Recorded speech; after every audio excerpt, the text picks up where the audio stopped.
저는 특성화고등학교 고입 컨설팅을 여러분들에게 설명해드릴 엄지혜 컨설턴트입니다. 다양한 특성화고등학교들이 되게 많아요. 제가 지금 리스트업 해드린 학교들은 이제 서울권에서 특히나 이제 상위권에 좀 속하는 학교들을 먼저 좀 리스트업을 했다고 이제 인지를 하시고 보시면 될 것 같습니다. 이제 면접 비중이 굉장히 높아졌다라고 보시면 됩니다.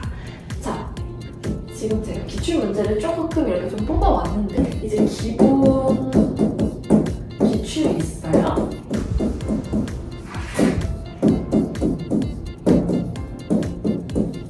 첫 번째, 기본 기출 문항. 첫 번째는 기본적으로 이렇게 기출 문항이고요. 두 번째는 이제 자기소개서. 그 자기소개서가 없는 학교들은 생활기록부가 되겠죠. 생활기록부를 기반해서 너 이 책 읽었네? 이 책이 어떤 건지 설명해봐. 너 이 대회에 나갔었네? 이 대회가 어떤 것인지 설명해줘. 그리고 너의 어필을 해줘. 너 이 동아리 3년 동안이나 했네? 이 동아리에서 너는 어떤 역할을 맡았니? 여기서 어떤 활동을 했어? 그걸 통해서 넌 뭘 배웠니? 라고 하는 기본 답변 작성이 돼야 합니다. 그리고 자신의 생활기록부를 프린트를 해보세요. 프린트를 해서 형광펜으로 면접에 나올 만한 것들, 나를 약간 어필할 수 있는 자리라고 생각을 하고 생활기록부를 바탕으로 형광펜으로 궁금한 것들, 내가 생각해서 물어볼 만한 것들을 체크를 해서 마찬가지로 답변을 작성합니다. 이 답변이 썼을 때랑 말을 했을 때랑 또 달라요. 말을 했었을 때 이게 되게 자연스럽게 이어지는가 혹은 너무 구구절절하지 않는가를 파악하시는 게 좋습니다. 일단 저희한테 이름이랑 전화번호 그리고 진학할 학교를 저희한테 먼저 보내주시면 됩니다. 서류만 있는 학교들은 저희가 이제 생활기록부 기반한 자기소개서 작성 가이드를 보내드리고요. 면접만 있는 학교들은 이제 면접 기출 답변을 만들어 오고 그거에 대한 피드백과 면접 컨설팅을 진행합니다. 면접 수업 같은 경우는 매 수업마다 저희가 영상 촬영이 있어요.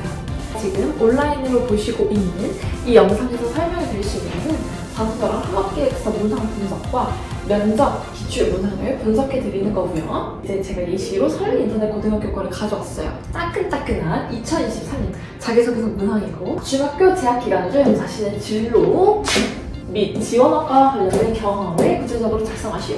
본인에게 의미 있는 학습 경험과 교내 활동을 쓰시면 되고 본인에게 의미 있는 학습과 교내 활동, 예를 들면 동아리, 자율활동, 대회 입상 등등 생활기록부에서 발췌할 수 있는 내용을 쓰시면 됩니다. 두 번째, 중학교 재학 기간 중 나는 현역 갈등관리와 관련된 경험을 구체적으로 작성하시오. 이건 이제 500자입니다. 이것이 이제 인상 영역입니다. 특성화고등학교에 굉장히 다양한 친구들이 있는데 너 잘 적응할 수 있니? 너의 인성은 괜찮니? 라고 물어보는 겁니다. 남은과 협력 갈등 관리를 우리가 경험을 풀어서 쓸 수 있는 게 무엇이 있을까요? 보통은 동아리, 조별과제. 특히 우리 조별과제라고 한다면 학교에 이제 무조건 있는 게 수행평가죠. 수행평가, 조별과제를 기반으로 이제 경험을 바탕으로 작성하시면 됩니다. 세 번째, 입학 후 고등학교 3년 동안의 학업 계획을 작성하시오라고 했어요. 이것도 500자 이내입니다. 예를 들어 고1, 고2, 고3 고등학교 1학년 때는 어떤 걸 할 것인지, 고등학교 2학년 때는 어떤 걸 할 것인지, 고등학교 3학년 때는 어떤 걸 할 것인지를 500자에 맞춰서 작성을 해주시면 됩니다. 이제 온라인에서 뵙는 친구들은 시간 제한이 있기 때문에 제가 좀 디테일하게는 못 설명해 드리지만 포인트는 잘 찝어드리고 있으니까 계속 잘 따라오시면 됩니다. 학업 계획서로 넘어가 볼게요. 첫 번째, 본교에 진학하고자 하는 동기를 쓰세요. 지원 동기입니다. 이거 지원 동기 쓰는 거예요. 자기소개서에서 물어봤더니 진로라면 지원 동기는 약간 다릅니다. 왜 우리 학교에 지원하고 싶은지를 쓰면 되는 거예요. 두 번째, 중학교 학업 노력 성과와 고등학교에서의 학업 계획을 쓰세요. 중학교에서 예를 들어 제가 70점대였습니다. 예를 들어 이렇게 풀어나갈 수 있어요. 중학교에서 제 성적이 70점이었습니다. 하지만 중학교에서 교내 방과 후 활동을 통해 따로 공부를 열심히 하여 90점대를 올렸습니다. 이러한 경험을 바탕으로 학교에 입학을 했어도 방과 활동을 통해 90점대를 유지하여 최종적으로 땡땡 대학교 땡땡 학과에 입학하도록 노력하겠습니다 라고 작성하시면 되겠죠? 세 번째, 지원학과와 관련된 노력 및 성과와 미래인들을 형성하기 위한 계획을 쓰세요. 자, 지원학과와 관련된 노력 및 성과. 예를 들어 내가 뭐 코딩 관련한 학과를 지원을 한다라고 한다면 제가 뭐 중학교 3학년 여름방학 때 코딩 대회를 나갔습니다. 코딩 대회를 나갔습니다. 거기서 코딩 대회에서 제가 2등으로 입상을 하여 어떠한 역량을 길렀습니다. 코딩 대회에서 2등을 하기 위해 2시간씩 노력을 했습니다. 2시간씩 공부를 하고 준비를 해서 결과적으로는 2등이라는 결과를 만들어냈습니다. 2시간씩 공부를 했다는 노력이 들어가고요. 2등이라는 성과가 들어가죠. 이제 이 학교에 진학을 해서 또 관련한 대회에 입상을 하여 대학교 땡땡과에 입학하도록 노력하겠습니다 라고 하면 깔끔하게 문장이 이어지겠죠? 자, 이게 특성화하고 신청 면접이에요. 자, 지원 이유는 면접에서도 빠질 수 없죠. 두 번째, 교내 규칙을 어렸을 때 어떻게 대처할 것인가. 이거는 우리 아까 자소서 두 번째 문항에서 봤던 것처럼 인성 면접이에요. 교과 관련된 노력은 학업 계획서가 없는 학교도 있겠죠. 너 교과 공부를 하기 위해서 어떻게 구체적으로 공부할 거니? 라고 학업 계획을 물어보는 거고요. 학업 계획 관련한 파생 질문입니다. 입학 후 고등학교 1학년 때, 고등학교 2학년 때, 고등학교 3학년 때를 나눠서 학년별로 공부할 내용이 머리에 있어야 대답을 하기 편하겠죠. 그리고 어떻게 활동한 거에 대해서 이거는 최종 목표가 되겠죠. 그걸 이루기 위해서 1학년, 2학년, 3학년 때 어떻게 활동할 것인가에 대한 즉 학업 계획을 묻는 질문이었어요.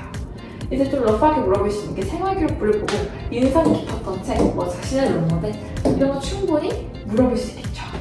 플러스 이런 기출 문항들과 생활기록부 기반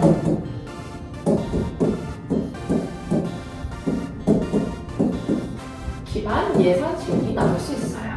예상 질문을 우리가 스스로 만들어야 해요. 제 클래스에 들어오시면 이게 수업에 다 포함이 되어 있는 내용인데 다 이제 들을 수 없으니까 온라인으로 함께하는 친구들이 있으니까 이제 예상 질문들을 보통 본인이 생활기록부를 프린트를 합니다. 그래서 이 형광펜으로 이거 약간 물어볼 것 같은데? 라고 하는 것들을 체크하면 돼요. 문항별 답변 노하우입니다. 제가 한 3가지 정도 추려봤어요. 자, 주변에 친구가 많은 편인가요? 별명이 무엇인가요? 남들이 본인에 대해 어떻게 이야기하나요? 라고 물어보는 질문이 나오면 본인의 사교성을 묻는 질문입니다. 한마디로 이 학교에 와서 너가 적응 잘할 수 있니? 라는 인성 영역이기도 해요. 만약에 저희 클래스에 들어오시게 되면 저는 어떻게 도움을 드릴 거냐면 집단생활 경험 기반 스토리를 먼저 만들어 줄 거예요. 집단생활 경험 누구나 있어요. 뭐가 있을까요? 네. 수련회.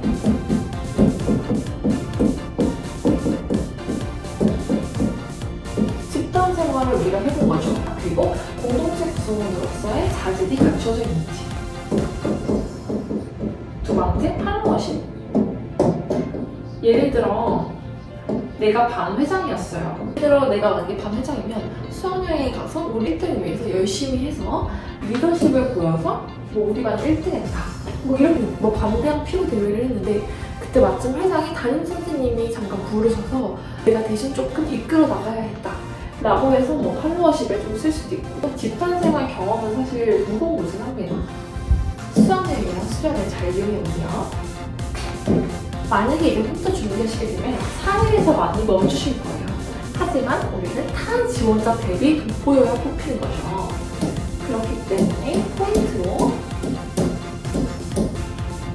학업 계획과 향후 진로까지 같이 어필하시면 좋습니다. 보통 이제 학업 계획서랑 자기소개서가 없는 학교들이 있어요. 그 학교 같은 경우에는 학업 계획을 물어봐야 하니까 학업 계획이랑 향후 진로까지 말을 해준다면 사례만 말한 앞에 있는 지원자보다 내가 돋보이게 되므로 내가 좀 가점을 받을 수 있는 거죠.